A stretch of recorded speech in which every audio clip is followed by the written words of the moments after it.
Hi, good morning. Happy Thursday. What's going on with my hair? It don't matter. It's a great day. I'm wearing my new earrings. I just put on a bunch of brown. I don't know if I match. I don't care. I know that what are you doing, Tracy? What are you doing? What are you doing, Tracy? What are you doing? Well, I was trying to get that close to that, but I look like I'm having some sort of conniption. Penny, honey, what are you doing? Come on, get out of the rose garden. I'm gonna start singing that song. I never promised you a rose garden. Well, I woke up singing, you're the reason God made Oklahoma. And now I'm gonna finish it off by singing, I never promised you a rose garden. What is up with this, I don't know, what, 70s country music? I don't know what era it's from. Hi, that's her mulch, please. Thank you. I mean, another dog scattered her mulch, but I don't want it to be us scattering her mulch. Of course, Penny was scattering it like back into the bed instead of out of the bed, so that's a bonus, right? Anyway, I was very careful opening the back door this morning.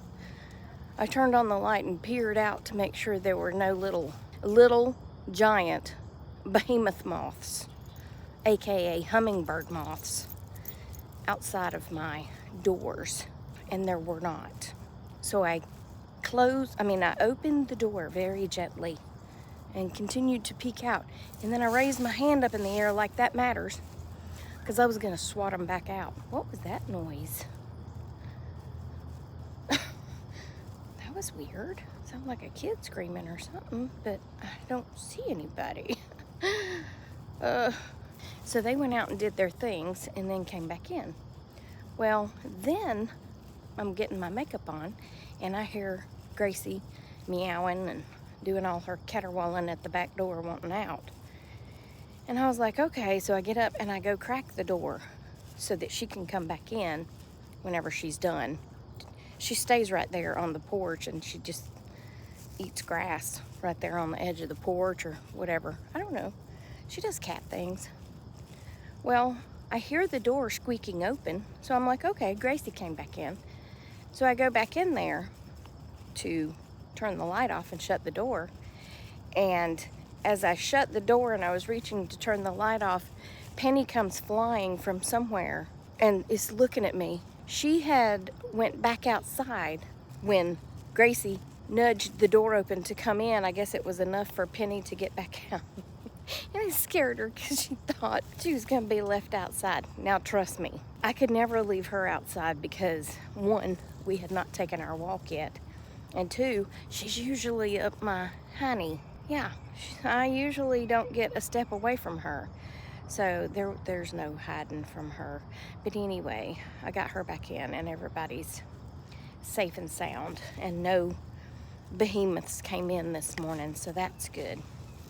I was watching one of my farm channels this morning, Hanging with Pawpaw, and he was talking about his male goat, Johnny. And I just started thinking, my mind wanders in crazy places, and I was like, I am so thankful that I'm not a goat. I've learned a thing or two about goats by watching all these farm channels. One, because they're prey animals, they have eyes on the side of their head. I'm guessing allows them to see more peripherally. That's a big word. And they can see all the way around. How about that? Whereas predators, like myself, have eyes on the front of my head because I don't need to see all the way around. I just waved with a bag of poop. And two, I'm glad I'm not a female goat or a male goat. I'm glad I'm not a goat because the male goats urinate amongst their heads to attract the females.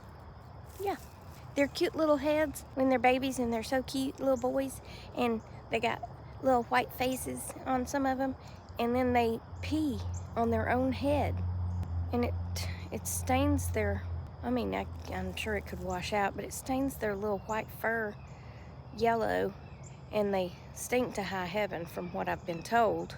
But that smell that everybody says is so disgusting and horrible actually attracts the female goats. and actually causes them to have a cycle. It puts them all into heat. So they're all horny little goats. Yeah. And I'm just like, what? I mean, I have so many questions for God when I get to heaven. Why does a male goat have to urinate on its own head to attract a female? And why do humans not have to urinate on their own heads? Did you ever think about that? Let's think outside the box today, shall we? What other animals do crazy things to attract the opposite sex? Huh? These are things we need to discuss. The mating habits of goats. Okay, maybe not. There's your goat lesson for today, and I'll be back. Speaking of prey, Gracie's laying at the door. When I don't know why. I think that those two songs that I was singing while I was out walking triggered this memory. I never know what is going to trigger a memory. It's just a song, a smell, you know, things like that. Well, unfortunately, that song triggered a memory from my really early days. When I was, oh my gosh, the sun is beautiful. You know what? I'm going to wait on you to pass so that I can go around this giant. There's a root that has buckled up the road right now. Right there. I meant to say right there instead of right now. Anyway, there's so many cars in this neighborhood. Focus, Tracy. Anyway, when I turned 18, that was the legal drinking age. It was 18.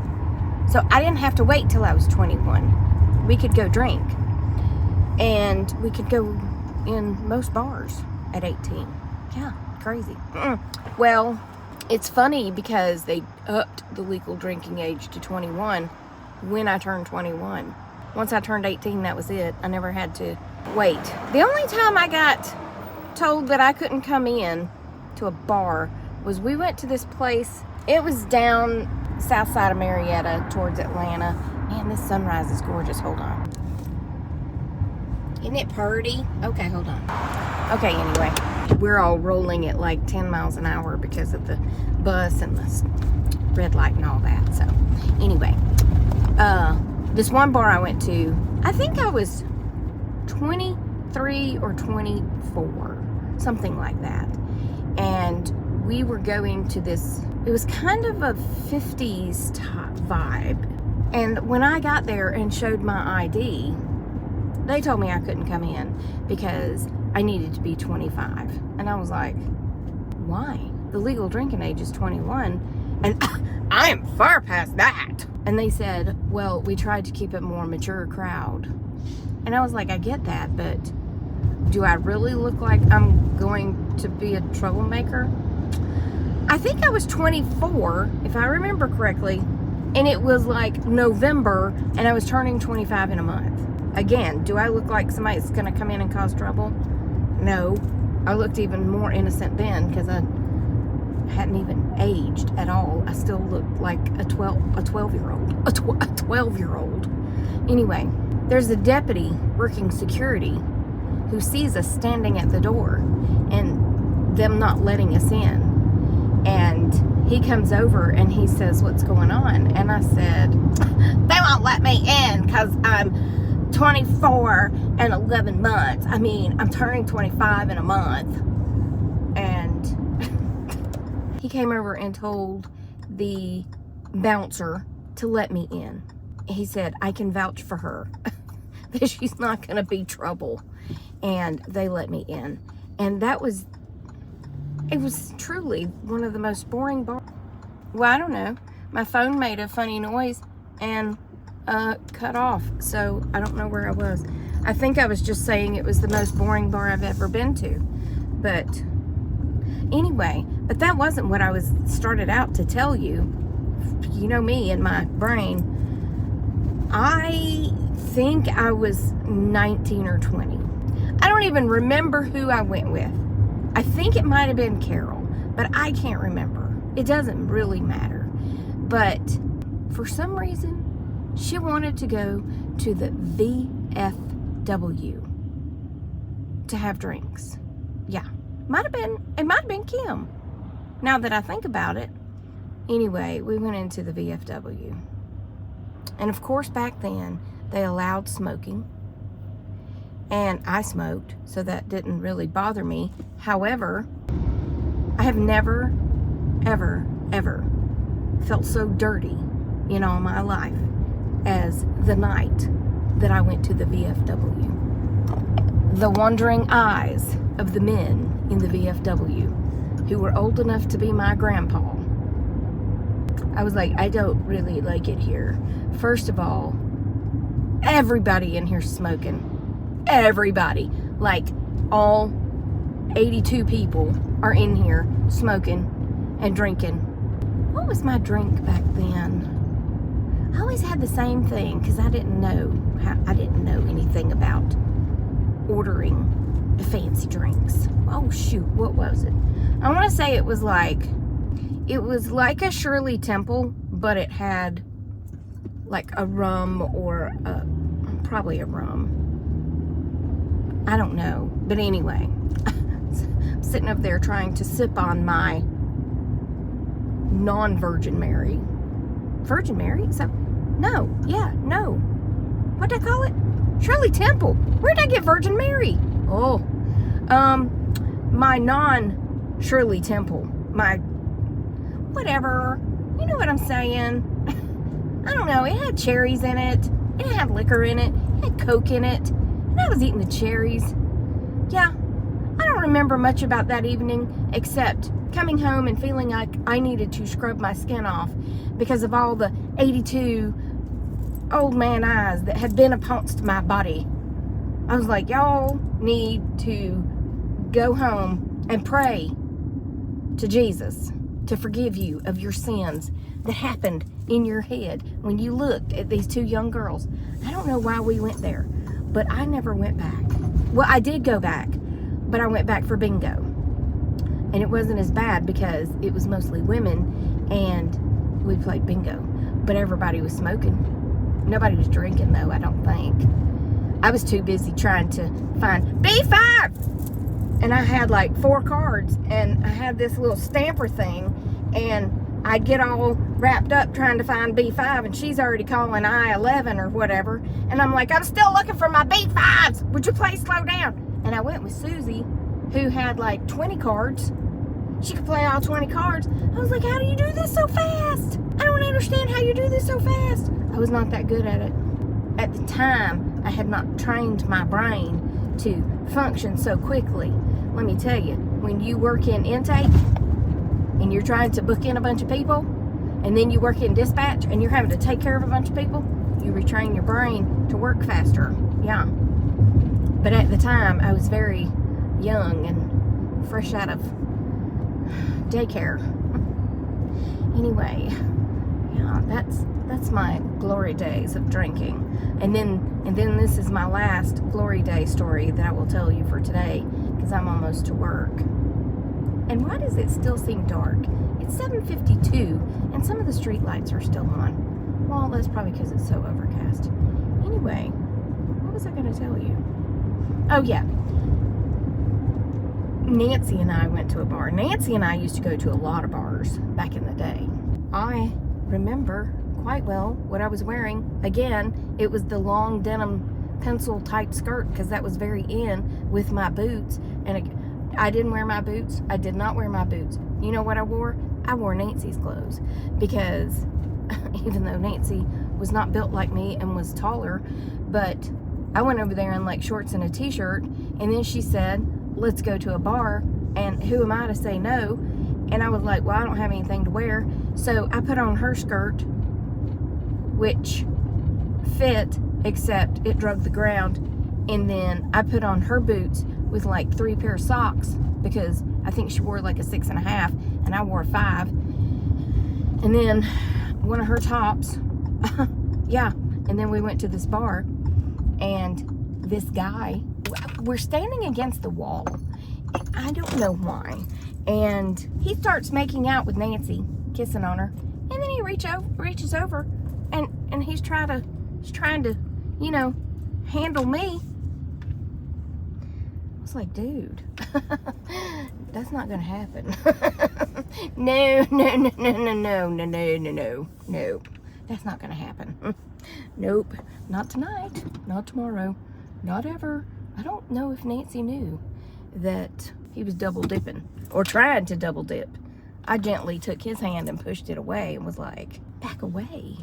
Do they still have women that stand in the restrooms and hand out stuff? They had combs, lipstick, the same tube of lipstick that everybody else used. Yeah, they had all this stuff, not little Avon samples that you could use your own.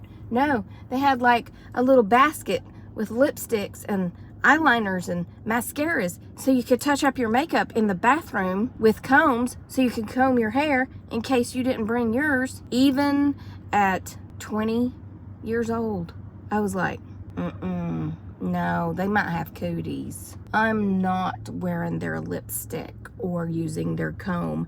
That is one thing my mother pounded in my head. You don't use anybody else's comb. Do you hear me? Do you understand me? You don't use anybody else's comb, and you don't put on their hats. I was like, okay, why? She said, because you'll get the lice. The lice. And I was like, what's the lice? And she said, well, it's little white bugs, and they get in your hair. And Joyce came home with them one time, and when she got off the bus, she was screaming to Mama, I got the lice, Mama, I got the lice. She said, I just remember being so traumatized because Mama went home and not only stripped the whole house down, even though Joyce hadn't even been in the house, she stripped all her clothes off and put them in boiling water, and then she had to scrub her head like 82 times, and she said, you don't want the lice. And I was like, I don't want the lice. I don't want the lice. Anyway, it's 7:56, so I guess I'll go to work now. Y'all have a beautiful day. Remember that I love you, and Jesus loves you, and I hope he's coming back soon, because these people be crazy. And I will talk to you later. Love you, mean it. I'm saying bye first, so you can hang up first. Okay, bye. Here comes the Bambulance. There goes the Bambulance. Okay, bye.